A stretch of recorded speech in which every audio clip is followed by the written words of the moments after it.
Good day to fellow audience. We are from Group 10, now presenting on our topic, grain chemistry in the paint industry. Let me introduce on what is paint.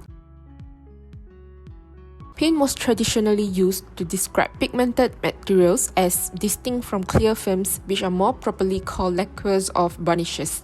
Basically, the functions of paints or surface coatings are to protect the surface of an object from the environment and enhance the aesthetic appeal of the object. Paints are generally divided into two categories, oil-based paints and water-based paints. When referring to whether a paint is oil or water-based, it is determined by the type of solvent used in the paint, which is a liquid component of the paint that evaporates as the paint dries.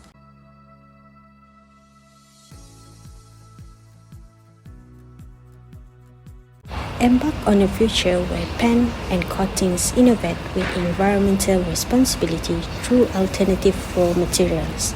Discover cadmium-free pigments, intense colors eliminating cadmium and lead, meeting high standards and championing sustainability. Phthalocyanine green or PG7 offers a stable green substitute for lead-based paints. Explore hydrocarbon solvents from petroleum, a low toxicity alternative, reducing environmental impact. Transition to alcohol-based solvents like isopropyl alcohol with low VOCs, minimizing impact and enhancing user safety in coatings. This journey marks a shift to a greener and safer era for paints and coatings. Additive. Cellulose-based thickness. Biodegradable wonders reshaping coatings with natural viscosity control. Ideal for eco-conscious formulation, they are the green heartbeat of coating solutions. Enzyme-based biocide, not just inhibitors but guardians of longevity. Offering a safer alternative, they control microbial growth, extending coating shelf life with reduced environmental impact. Shifting to binders. Polyvinyl acetate, PVA, which water-based and low in toxicity. This versatile champion redefine coatings. Their compatibility contribute to reduced emission of volatile organic compound, which a crucial stride in environmentally conscious practices. Finally, biopolystyrene resin. Derived from bio-based sources, they are significant and eco-friendly evolution in coatings, with film-forming prowess, adhesion, and durability. They embody sustainability, leaving a reduced environmentally impact on the canvas of coating solution. Paint is a mixture of chemical substances that were mixed physically. Thus, to investigate a greener reaction pathway for paints, we decided to look into synthesis of its raw material, titanium oxide. Traditionally, synthesis of titanium oxide can be done through two distinct routes: the sulfate process and the chloride process. For the sulfate process, the feedstock was dissolved in concentrated sulfuric acid to produce titanium sulfate, which will then be hydrolyzed to precipitate a hydrous titanium oxide compound. It is then calcinated at 650 to 1000 degrees Celsius to produce titanium oxide. As for the chloride process, the feedstock was allowed to react with petroleum coke and chloride gas at high temperature to produce titanium chloride as vapor. Then this vapor was distilled and then oxidized at temperature of 1500 degrees Celsius or above with both oxygen and aluminum chloride to produce pure titanium oxide. To address the environmental issues caused by the titanium production of current methods, the ARTS process was invented. In this process, the titanium slag was roasted with soda ash with subsequent water or acid leaching to produce synthetic rutile. It chemically separates the titanium oxide from the mineral ores and impurities. It forms water-soluble sodium metal, which allows the removal of the other impurity metals. The dissolved metals react with water to form insoluble hydrates. The product of low-temperature hydrolysis is known as orthotitanic acid, while that of high temperature is known as metatitanic acid. Hydrous titanium is then calcinated like the traditional method of titanium production.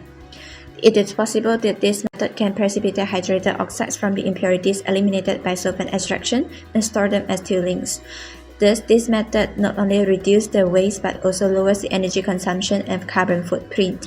The temperature conditions for the arts process was also lower as compared to the traditional methods.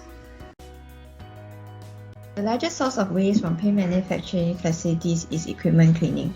The composition of the waste is the same as the reactants used, as only blending operations is involved in paint manufacturing.